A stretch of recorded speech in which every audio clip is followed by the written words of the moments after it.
Eu resolvi fazer esse vídeo por conta de algo que tem me deixado um tanto quanto perplexo, digamos assim.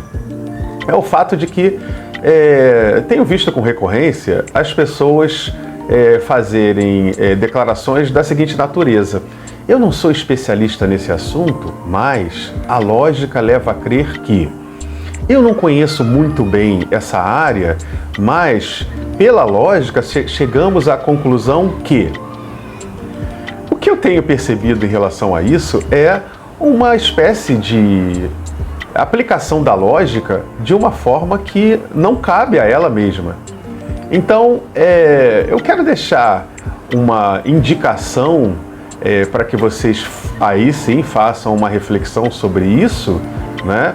De que a lógica nunca teve a palavra final sobre qualquer coisa que seja.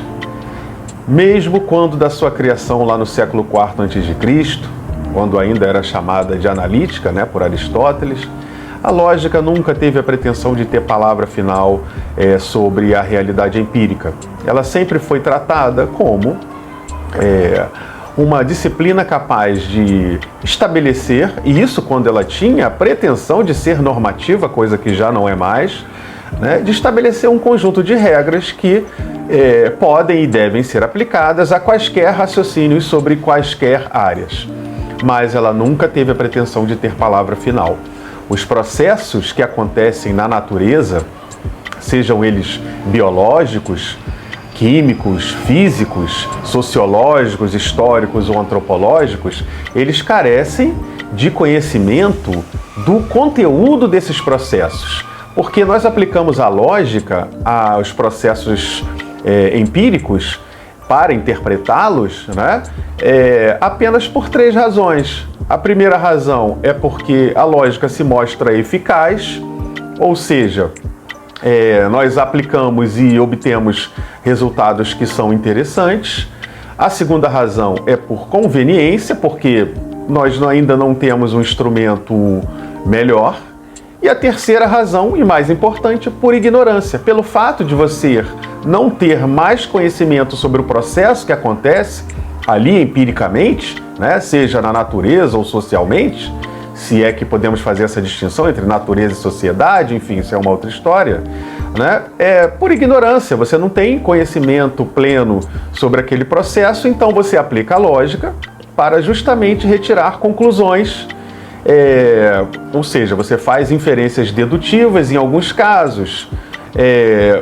Nós podemos dizer que nem lógica porque você faz uma inferência indutiva, mas enfim, você aplica a lógica por ignorância, porque você não conhece muito bem o processo, e retira uma conclusão para que o processo de pesquisa, análise e aprofundamento do conhecimento da realidade continue.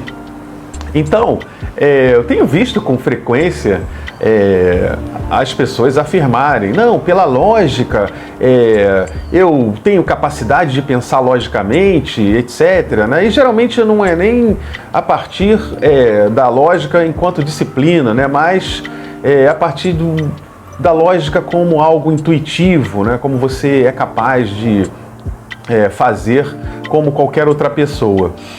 Se a lógica tivesse a palavra final sobre o conhecimento da realidade, um silogismo como o que eu vou dar de exemplo agora, né? Todo homem é feito de mármore.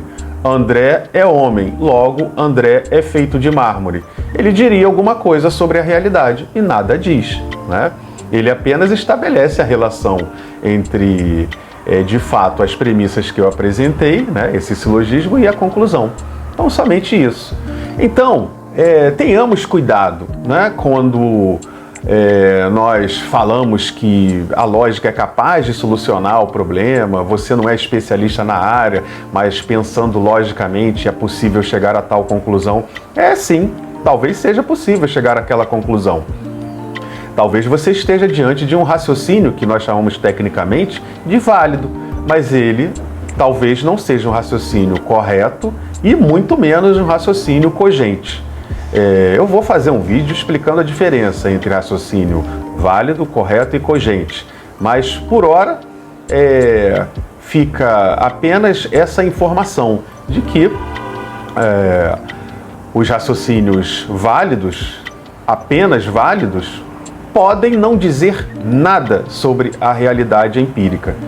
Então, tomem cuidado, né? Por favor, não se fiem muito nessa nossa capacidade que todos nós temos, né, de pensar com alguns critérios lógicos intuitivos, né? Não se fiem nisso para entender o que acontece na natureza, ou na sociedade, porque você certamente precisa de conhecimento do conteúdo, ou seja, conteúdo específico sobre aquela área que você está tentando pensar sobre. Talvez isso esteja vinculado com o fato de que agora, com o acesso maior que temos a informações, à internet, né, aos meios de comunicação, esse tipo de coisa, as pessoas tenham a ilusão de que apenas uma informação superficial sobre um assunto qualquer, seja ele vacinas, seja ele o processo econômico que se dá no nosso país ou no mundo, ou agora, no exato momento, o conflito que há lá na Europa, né? Isso, para pensar esses problemas, você precisa de conhecimento específico sobre essas realidades. A lógica não é um instrumento suficiente para entender o que acontece num processo biológico, num processo químico, num processo físico, num processo econômico, num processo antropológico, enfim. Eu quero deixar isso bem claro, bem marcado. Por favor, lógica não tem a palavra final de nada. Ela apenas orienta, em alguma medida, como nós devemos tratar formalmente as questões. Ela jamais vai nos fornecer as respostas que nós procuramos, sobretudo no que diz respeito à realidade empírica. Ok? Então, esse vídeo é uma espécie de aconselhamento intelectual que eu me sinto na obrigação de fazer, né? Porque há muitas situações que nós podemos nos enganar apenas porque somos, como diria Descartes, né? Todos portadores de bom senso. Todos somos portadores de bom senso, todos somos capazes de pensar, né? Mas, voltando ao Descartes, há um problema, né? Isso está lá no discurso do método. Todos podemos pensar, no entanto, há um probleminha aí, né? Qual é o melhor método? Né? Será que você está utilizando o melhor método para raciocinar? Então, fica essa orientação intelectual, né? Se a lógica é capaz de nos fornecer instrumental extremamente, como eu disse, eficaz e conveniente, ela também está envolvida com a própria ignorância que nós temos dos assuntos. Ok? Então é isso, pessoal. Muito obrigado por assistir o vídeo até o final.